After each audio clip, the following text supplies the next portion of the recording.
그래서 이 터널을 미니멀한 공간을 통과를 해서 올라오시면은 싱가포르 애플스토어의 센터로 올라오게 되어 있습니다. 근데 한번 오시면 알겠지만은 여길 딱 올라오면은 주변에 360도로 다 뚫려 있는 모습을 볼 수 있는 겁니다. 칠리 크랩 유명하고 여기는 좀 비린 것 같습니다. 난 안 먹어도 될 것 같아요.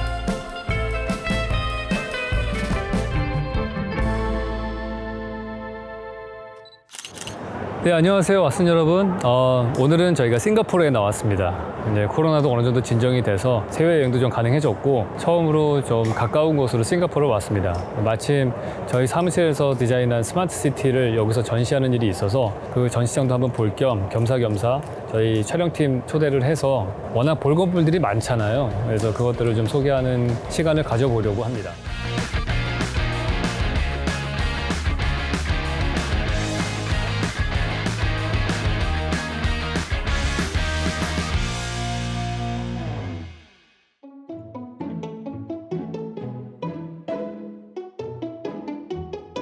이것은 이제 마리나베이 컨벤션 센터라고 해서 여러 가지 뭐 쇼핑몰과 호텔, 컨벤션 홀 이런 것들이 함께 어우러져 있는 그러한 센터죠. 어떤 지역보다도 뭐 이런 도시 뷰와 호텔과 쇼핑몰, 그다음에 컨벤션이 잘 어우러지는 그런 컨텍스트를 가지고 있는 곳이라고 생각을 해요. 차차 이 싱가포르에서 제가 좋아하는 건물들을 하나하나 소개를 해드리도록 하겠습니다.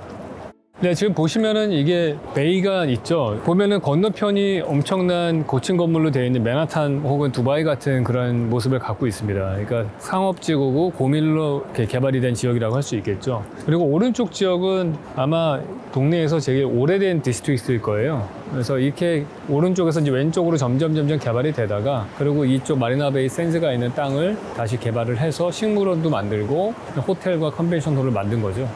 보시면은 이 물을 가운데다 두고서 보통 일반적으로 한강같이 그렇게 폭이 넓은 물이 있으면은 강 한쪽 편이 완성이 되고 나면은 그 완성된 풍경들을 바라보는 강 남쪽으로 내려가서 또 거기서 건물을 짓고 그 시티뷰를 볼 수 있는 그렇게 디자인이 되거든요. 그래서 그거의 정석을 보여주는 거다 이렇게 볼 수 있습니다. 제가 어렸을 적에 들은 거는 싱가포르는 땅이 부족하기 때문에 간척 사업을 되게 많이 하거든요. 근데 간척 사업을 하고 나서 그거를 당장 쓸 수는 없어요, 땅을. 왜냐면 집안이 단져지는 그런 시간이 필요하기 때문에. 그래서 그 시간 동안에 그걸 공원으로 사용을 하고 있다가 어느 정도 한 10년, 20년 지나고 나면은 그 다음에 이제 건물을 짓는 쪽으로 개발을 하고 있다. 그런 얘기를 들었었습니다. 그래서 이 마리나베이 샌즈는 사실은 엄청나게 돈을 들여서 국가적인 차원에서 투자를 한 일이라고 할 수 있죠. 저 빌딩은 단일 빌딩 가격으로는 공사비가 6조 원이 더 들어갔다고 제가 알고 있거든요. 그래서 어마어마한 돈인 거죠. 감이 잘 안 잡힙니다. 6조 원이라는 돈이 어느 정도인지. 그렇기 때문에 그 건물을 지었는데 저는 사실 되게 올바른 투자를 했다고 생각을 해요. 6조 원을 들여서 뭐 경제적 가치는 제가 볼 때는 600조 이상을 얻고 있는 것 같거든요. 저만 하더라도 저 호텔 때문에 싱가포르에 벌써 한 4번 이상은 방문했던 것 같고 제가 이 컨벤션 홀에서 있는 그런 컨퍼런스 같은 데 참여하기 위해서도 여러 번 왔고 그러기 때문에 이런 데 투자하는 거는 미래 먹거리 산업을 만드는 데 되게 도움이 많이 되는 것 같습니다. 근데 하려면 좀 제대로 해야 되는 거죠. 사람들이 굳이 여기까지 와서 건물을 볼 만큼 스펙타클한 그런 랜드마크를 만들 필요는 있는 것 같습니다. 그런 면에서 보면은 지금 저 뒤로 보이는 저 마리나베이 샌즈 호텔 같은 경우는 그 계획 당시도 되게 쇼킹했었거든요. 3개의 건물 타워가 거대한 배를 이렇게 받치고 있는 모습이잖아요. 그 모세스 하프티 인터뷰를 보시면은 저 꼭대기에 이제 수영장을 저희들이 만들어 놨어요. 지금은 이제 웬만한 펜션 같은 데 가도 인피니티 풀이 다 있습니다. 근데 당시 저거는 되게 센세이셔널한 계획안이었어요. 건축가 말로는 한쪽이 짧고 한쪽이 길게 나오면은 배처럼 보인다. 그런 얘기를 합니다. 그래서 우리 범선 같은 거 보시면은 뱃머리가 앞에 길게 나와 있고 뒤에 선미가 이렇게 짧게 잘라져 있잖아요. 그러니까 그 디자인을 추상적으로 표현한 거라고 할 수 있겠죠. 그래서 3개의 타워가 저거를 받치고 있고요. 그 위에다가 저는 수영장을 놨다는 게 대단한 것 같아요. 웬만한 건물들은 사실은 꼭대기에다가 물을 올려놓을 생각은 안 해요. 물이 엄청나게 무겁거든요. 대체적으로 거기 가면은 뭐 스카이 라운지 같은 바가 있거나 그런 비어있는 공간들을 만들죠. 근데 그 위에다가 엄청난 무게의 그 수영장을 배치를 해놓고 그 수공간을 인피니티 풀로 만들어서 바라볼 때 수영장이 쭉 연결 가고 그 다음에 이 베이 에리어에 물이 연결된 다음에 시티뷰가 연결이 되는 그러한 구도를 상상을 하고서 저걸 만들었겠죠. 저는 건축가의 되게 과감한 그런 상상력과 그거를 그대로 실행한 이 싱가포르가 대단하다고 생각을 해요. 그 건축가도 놀래더라고요. 모세스 하프트도 자기네가 맨 처음에 그림을 그렸던 것들 그대로 이게 현실화됐다는 게 놀랍다. 일반적으로는 뭐 공무원들이 이건 돈이 많이 들어서 혹은 뭐 행정적으로 이건 안 되고 저건 안 되고 뭐 이 핑계 저 핑계 돼가지고 원래의 안에서 한두 개씩 고치다 보면은 그냥 본질적인 게 하나도 없는 건물이 되는데 이거는 그게 그대로 반영이 된 것 같습니다. 이쪽이 서쪽이에요. 그래서 서쪽 햇빛은 되게 뜨겁거든요, 사실은. 웬만하면은 사실 이 서쪽 햇빛을 안 받는 게 건축에 좋습니다. 그래서 여기도 보시면은 햇빛을 받기 위해서 유리로 되어 있지만은 가급적이면은 다 무버를 해놔서 직사광선이 안으로는 안 들어오게 만들어 놨어요. 그래서 안으로 한번 들어가 보겠습니다. 저는 이게 되게 스마트하다고 생각을 하는 게 아까 설명드렸다시피 수변 공간 옆에 있는 이 데크 플라자 레벨이 딱 들어오면은 그게 쇼핑센터 1층하고 딱 연결이 돼 있는데 그 다음에 여기 와서 보시면은 밑으로 계속 쇼핑몰이 파여져 있어요. 쇼핑몰은 아시겠지만은 가게들이 들어가고 물건을 전시하는 데이기 때문에 창문이 필요가 없습니다. 그러니까 이 아래에 있는 물건 파는 것들은 사실은 지하 1층, 2층에 넣어도 큰 문제가 없죠. 저는 이제 이런 거를 3층 정도 높이로 했을 때 항상 우려되는 거가 3층에 사람이 떨어졌을 때 안전 상황에 문제가 있잖아요. 이 건축에서는 하나 떨어지면은 2층이 좀 앞으로 나와 있고 각각 한 층 정도밖에 안 떨어지게 돼 있어요.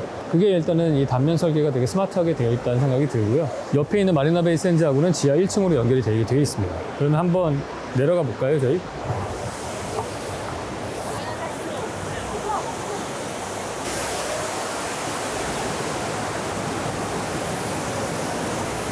여기 보시면은 저 수공간은 베니스 비슷하게 이렇게 실내에 만들어 놓는 수공간이 하나 있고 그 밑으로 계속해서 쇼핑몰은 연장이 되게 되어 있어요. 사실 쇼핑몰이라고 하는 게 엄청 단순한 거거든요. 여기 보면은 그냥 복도 같은 길이 있고 그 옆으로 그냥 가게들이 있는 정도밖에 없는 거잖아요. 이런 미로 같은 공간들을 여기다 만들 때에는 반드시 어떤 레퍼런스가 필요합니다. 길을 찾을 수 있는 기준점들. 그러한 기준점을 통해서 우리가 길을 찾는 거거든요. 근데 쇼핑몰 같은 경우에는 그러한 가이드가 될 만한 랜드마크가 없으면은 사실 우리가 길을 잃습니다. 사람이 길을 찾는데 제일 좋은 레퍼런스 레벨이 되는 거는 햇빛이거든요. 인간은 주광성 동물이기 때문에. 그래서 아까 보면은 수변 공간을 따라서 가로로 길게 되어 있는 쪽으로는 천창이 되게 길게 나와 있었잖아요. 그래서 이 모든 공간들은 다 천창들을 통해서 이 밑에 복도가 다 비춰지게 돼 있어요. 근데 그것만으로는 사실은 우리가 내 위치가 현재 어딘지를 파악하기가 좀 어렵죠. 그런 면에서 보면은 또 다른 건축가가 보통 놓치는 것 중에 하나가 공간을 완성하는 것 중에 소리가 있거든요. 지금 보시는 저런 수공간이 밑에 떨어지면 저 폭포수 소리 같은 것, 저게 또 하나의 그 기준점 레퍼런스가 되는 거죠. 내가 만약에 길을 잃을 때 소리만 들으면은 저쪽을 찾아갈 수가 있고 저 폭포수 소리를 기점으로 해서 내가 얼마나 멀리 떨어져 왔는지도 이 청각을 통해서 내가 파악을 할 수가 있는 거니까 여기 보시면은 자연 채광뿐만 아니고 물이라고 하는 요소를 써서 특히 이 공간은 또 다른 수공간이 들어가기 때문에 다른 기준점이 될 수 있는 거죠. 그리고 사운드를 통해서 또 햇빛을 통해서 여러 가지로 가이드를 해주고 있는 겁니다. 길을 찾을 수 있게끔. 어찌 보면은 저 수공간이 타임스퀘어고 별마당 도서관 같은 역할을 하고 있다 이렇게 볼 수 있을 것 같아요.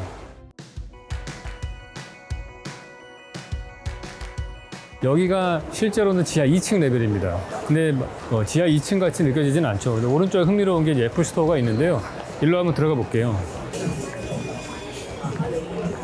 보시면은 이게 전혀 스토어 같다는 느낌이 안 들고 그냥 쭉 된 터널로 돼 있지 않습니까? 메인 전시장은 사실은 여기서 좀 더 위로 올라가서 이 에스컬레이터를 타고 2개 층 정도로 올라가면은 그 수변 공간 안쪽에 들어가는 애플 스토어로 들어가게 돼 있습니다. 사실은 이 위에가 수공간으로 되어 있는 것이 있고 그 수공간으로 건너오는 터널인 거죠, 이게. 보시는 것처럼 지표면을 한번 뚫고 올라가야 되는데 그때 이 벽 처리를 어떻게 할 것이냐가 또 하나의 큰 포인트예요. 근데 가장 사실 손쉬운 거는 이렇게 완전히 미러로 되어 있는 반사 재질을 쓰게 되면 이쪽 다 반사가 돼서 이제 인피니트한 공간이 만들어지게 되죠. 저희 보통 그 답답한 그 엘리베이터 공간 안에서 이런 장치 많이 쓰죠. 그래서 이 터널을 미니멀한 공간을 통과를 해서 올라오시면은 싱가포르 애플 스토어의 센터로 올라오게 되어 있습니다. 근데 한번 오시면 알겠지만은 위에 동그랗게 구멍이 뚫려 있는데요. 주변으로 360도로 다 이 마리나 베이 샌즈 주변에 있는 이 베이 에어리어를 다 볼 수 있게 되어 있죠. 근데 저는 이 동선 시퀀스가 되게 재밌는 것 같아요. 아까 쇼핑몰의 지하 2층의 메인 레벨에서 한참 스트리트에서 걷다가 애플 스토어가 하나 있네 하고서 들어와요. 그러면은 그냥 평범한 스토어겠거니 하고 왔는데 그거는 단지 통과 공간일 뿐이고 그 길의 끝에 오면은 에스컬레이터를 타고 쭉 올라오고요. 그 에스컬레이터로 올라온 다음에 랜딩 포인트가 되게 중요하거든요. 근데 거의 올라오는 그 끝 지점이 저 오큘러스를 딱 보는 포인트로 올라오게 돼 있어요. 그래서 그 경험하는 시퀀스가 정말 예상치 않은 대로 오고 여길 딱 올라오면은 주변에 360도로 다 뚫려 있는 모습을 볼 수 있는 겁니다. 저는 애플이 대단하다고 생각하는 거는 자기들이 만드는 제품, 아이폰부터 시작을 해서 아마 그 전신인 그 아이팟부터겠죠. 되게 이 원과 직사각형으로 거의 모든 디자인 언어를 풀고 있는데 그 심플한 걸로 모든 걸 다 만든다는 거죠. 여기도 보시면은 평면상으로 봤을 때 원밖에 없죠. 원이 하나 있고 그 원이 위로 갈수록 점점 작아지다가 조그만한 오큘러스 천창이 하나 딱 있고, 근데 이게 형태적으로 봤을 때는 판테온이라고 하는 한 2000년 전에 만들어진 건축에서 되게 중요한 돔 건축의 원조격이라고 할 수 있는 형태는 그대로 따오면서 그거를 되게 현대적으로 미니멀하게 할 수 있는 철과 유리를 이용해서 이걸 만들고, 그 외에 필요한 모든 물건들이 물론 있을 거예요. 이런 설비들이 다 있는데 이런 것들은 자기네들은 보여주고 싶지 않은 거죠. 그러면 다 거울로 된 걸로 다 처리를 해서 다 반사시켜서 없어져 보이게 하는 겁니다. 저는 우리나라의 삼성이나 LG 같은 데서도 좀 약간 이렇게 일관성 있는 디자인 철학으로 스토어까지 좀 디자인하는 그런 게 있었으면 좋겠다고 생각을 해요. 근데 제가 알기로는 삼성 플라자 같은 경우에는 그 건물들의 오너들이 다 다르다고 알고 있거든요. 그 대리점주라고 하죠. 그 사람들이 다 다르고 디자인 가이드라인을 하나의 회사가 소유하고 있는 게 아니기 때문에 어떻게 보면 일관성 있는 스토어가 나오기가 좀 어려운 거죠. 근데 만약에 우리가 이 스페이스 브랜딩을 한다면은 그런 건 좀 필요할 것 같다는 생각은 들어요. 네, 이게 이 방향으로 되지는 않아요. 이렇게 직선으로 되어 있지 않습니까? 그래서 이렇게 세그먼트로 나눠져 있고 XY 좌표라고 할 수 있죠. 평면으로만 휘어 있는 상태로 되어 있고 중간중간에 유리를 잡아주는 스트럭처들이 아마 지나갈 거예요. 그런데 두 줄 사이에 있는 그 두 개의 블랙 라인은 그냥 루버 역할만 하는 그런 걸로 보이는 것 같습니다. 사실은 아마 제가 볼 때는 모르겠어요. 이 램프가 좀 없었다면은 더 드라마틱했을 것 같다는 생각은 들긴 하는데 전반적으로 도시계획적으로 봤을 때에도 되게 잘 만들었다. 그 이유는 뭐냐면은 아까 보셨던 쇼핑몰하고도 연결되어 있는데 쇼핑몰이 지하 1층, 2층까지 되는 레벨이 된다면은 건너편에는 마리나베이 샌즈 호텔이 있지 않습니까? 그 호텔하고도 뭔가 지하로 연결이 돼야 되거든요. 근데 지상으로 연결되면 횡단보도와 찻길과 이렇게 크로스가 되기 때문에 사람들한테 별로 편안하지 않죠. 그럼 지하로 연결시켜야 되는데 지하 1층이나 2층으로 연결이 되겠죠. 그랬을 때 그게 즉각적으로 쇼핑몰과 연결되게 하고 한층 더 내려가면은 애플 스토어랑 연결되고, 그래서 이 공간들이 분리가 되어 있지만은 지하에서는 다 유기적으로 연결되어 있는 그런 구조를 띠고 있어요. 별거 아닌 것 같지만은 그래도 마리나베이 샌즈 호텔부터 시작해서 쇼핑몰, 그리고 애플 스토어까지 연결이 되게 자연스럽게 되는 그런 모습을 볼 수 있습니다. 이게 전문적인 용어로 이제 마이스 센터라고 하는데 호텔이 하나 있고요. 거기에 그 많은 사람들이 컨퍼런스가 열릴 수 있는 컨퍼런스 홀 같은 게 크게 있어야 돼요. 우리나라로 지금 코엑스 같은 거죠. 그리고 거기에 쇼핑몰이 있고, 우리나라도 사실 똑같죠. 삼성동 코엑스에 가시면은 지하 쇼핑몰이 있고, 그다음에 코엑스 전시장이 있고, 그리고 인터컨티넨털 호텔이 있잖아요. 근데 그게 외국에서 사람들이 와서 호텔에 묵으면서 컨퍼런스 참여하고 끝난 다음에 남는 시간에 쇼핑해라. 그게 딱 그냥 공식이에요. 각 도시마다 그거를 많이 하는데, 그거에 아시아에서 제일 잘 된 데가 이 마리나베이 샌즈 이쪽 지역이라고 볼 수 있어요. 진짜 말도 안 되는 천문학적인 돈을 들여서 호텔을 지은 거잖아요. 아마 우리나라에서 그렇게 했으면은 상당한 반대가 있었을 거고, 일단 첫 번째, 건축주가 오케이를 안 했을 거예요. 그런 거를 해본 적이 없잖아요. 우리나라 역사를 통틀어서 천문학적인 돈을 들여서 해외에서 구경 올 만한 건물을 만든 게 5000년 역사에 없어요, 우리는. 그러니까 그런 거가 시도를 하면은 사람들이 욕하고 PF도 잘 안 될 거예요, 아마. 근데 이 싱가포르 같은 데는 아까 말씀드린 행정과 이 비전이 같이, 그리고 또 하나 좋은 거는 이 싱가포르가 금융화합이 발달하니까 저런 황당한 프로젝트도 뒤에서 대출을 해줄 수 있는 아주 막강한 금융 시스템들이 뒤에 받치고 있는 거죠. 그래서 그런 거를 만들어 성공시킨 케이스예요.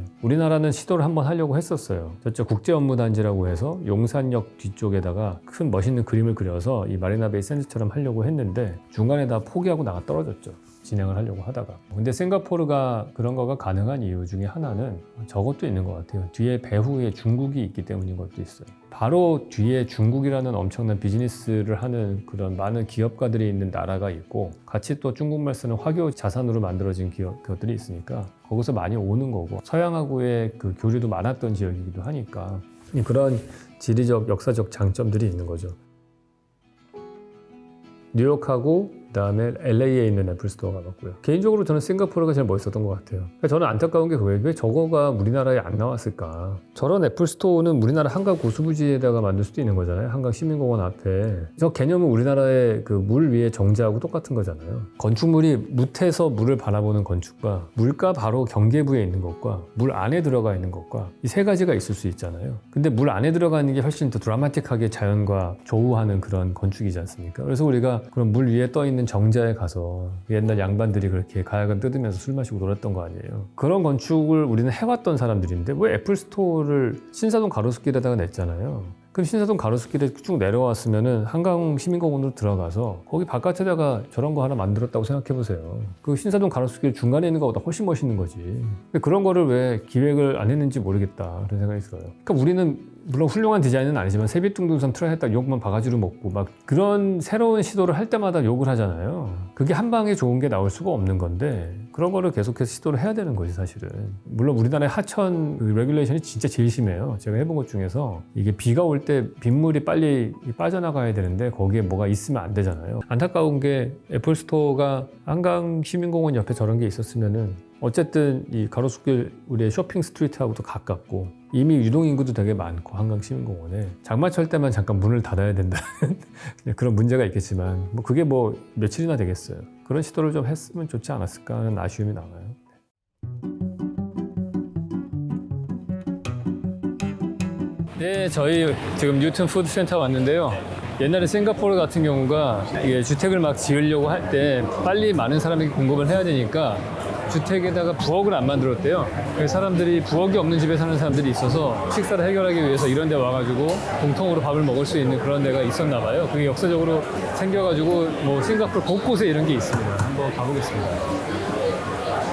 그리고 또 여기가 유명한 게 크레이지 리치 에이시안이라는 영화에 나왔던 장소라서 싱가포르에 오시면 한 번은 와볼만 한 것 같아요.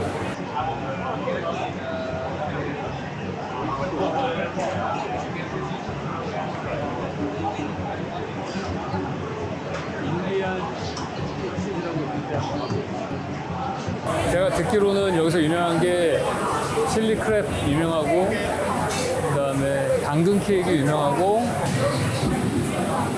이제 테이블을 먼저 잡아야 한다니까. Can I use this table? You can sit here. Can I sit here? Thank you. Yeah, one please. Okay, $50. 50. Mark Craig, which is so big. Active. Active. One. One hour? Yeah. No. 50. 50, yeah. No, you sit there, is it? You don't sit down. I tell you, you sit there now. You just now you heard. It's too hot here, so I want to sit outside. You look at number, huh? What number? What number? 215. 215, One, huh? yes. 215, yeah. Two Yeah, one lah, cái là 215 là. 오케이. 지금 칠리 크랩 하나 시켰고요. 이거 50달러라고 합니다. 싱가포르 달러로. 그래서 테이블로 215번으로 갖다 주실 거고, 저는 그 사이에 뭐 맥주랑 다른 것들을 좀 살게요. Thank you so much. 땡큐. 여기.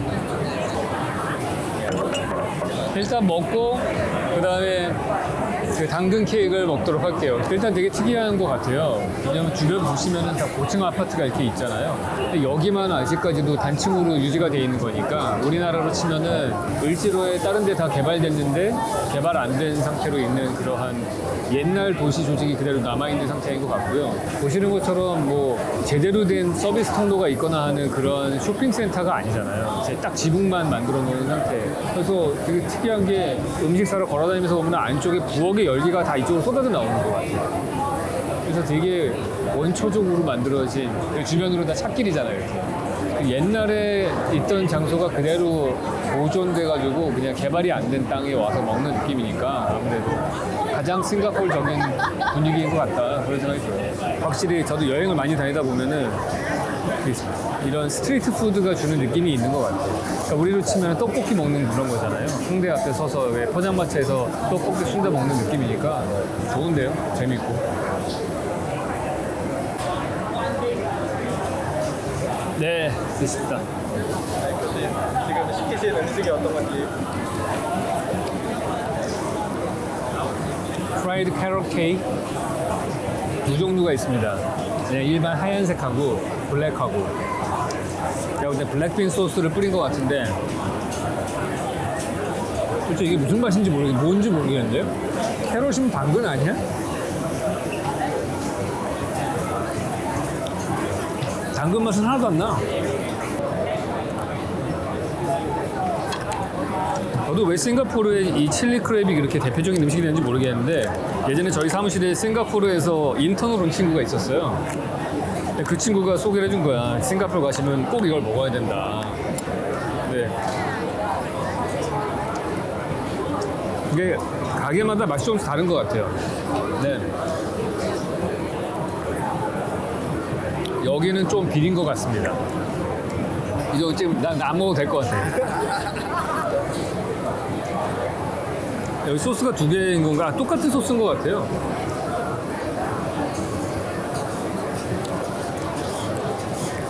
얘는 좀 한국 사람 입맛에 치면은 꼬치 음식인데 좀 달아요. 내가 볼 땐 여기 시각적으로만 멋있는 것 같아. 음식은 진짜 별로였던 것 같아요. 도대체 왜 당근도 하나도 안 들어간 것 같은데 왜 당근 케이크라는지 모르겠는데 달고 짜기만 했던 와 진짜 최악의 음식이었던 것 같습니다. 내가 싱가포르에서 먹어봤던 것 중에서 크랩도 정말 맛없었어요. 근데 우리 그 공항에서 거기가 맛있는데요. 몇 군데 다른 데 있어요. 바닷가에 있는 것도 있고. 저는 개인적으로 야시장 여기 말고 다른 야시장 갔을 땐 진짜 기억이 좋았거든요. 내가 진짜 싱가포르에 와본 것 중에 제일 좋았다. 그 야시장은. 그때는 되게 큰 거였고 거기서 먹은 다음에 밖에 아스팔트에 나와서 마치 우리 그 한강 시민공원에서 치맥하는 느낌으로다. 이게 좋은 기억으로 있었어요. 왜냐면 그 도심에 제가 낮 시간 동안에는 가지도 못하는 그 빌딩 숲에 우리나라 치면 여의도 금융센터 같은데 그런데 길바닥에 앉아서 딱 그걸 먹는 느낌이 너무 좋았는데 요번에 우리 간 야시장은 너무 일단 덥고 바람도 안 통하고 주변도 뭐 그렇게 썩 훌륭한 동네가 아니었던 것 같고 그러니까 그런 전통의 야시장과 되게 모던한 빌딩 숲하고의 컨트라스트를 느끼지 못했기 때문에 좀 아쉬웠다고 생각이 들어요. 차라리 예전에 제가 갔던 데를 갈 걸 그런 생각이 좀 들었습니다.